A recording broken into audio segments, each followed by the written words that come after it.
পুলিশের রিল বাহিনী, হ্যাঁ, তারা বুক ফুলিয়ে এমনি করে এসে দাঁড়িয়ে পড়ল। আমরা বাইরে থেকে লোকও আনিনি, আমরা দুজন এসছিলাম।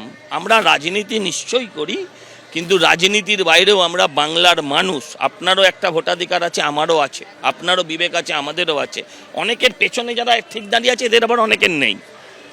আমাদের সামনে দাঁড় করিয়ে আটকানো হলো। আমরা ভদ্রভাবে অনেক বোঝানোর চেষ্টা করেছিলাম, কিন্তু ওই রিলস বাহিনী, তাদের এখানকার বোধহয় ডিসিটিসি হবেন, হ্যাঁ, তার বুকে ব্যাজও নেই।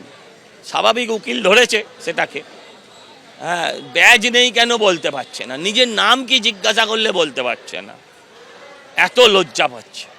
এটা দেখে এদের প্রতি ঘৃণা আর করুণা ছাড়া কিছু হয় না। ঘণ্টাখানেক আগে এখানকার কাউন্সিলর তিনি এসে এদের ঠেঙিয়ে গেছেন, তখন এই পুলিশ এখানেই তো, এই তো বিকাশ ভবন, এই গেট হোক আর ওই গেট হোক, তখন এই পুলিশ, ওই ডিসির কি ওটা এরিয়া নয়, একটা চুলও ছিঁড়তে পারিনি। আমরা দুটো মানুষ, আমরা আন্দোলনকে সমর্থন দিয়ে জানাতে এসেছি।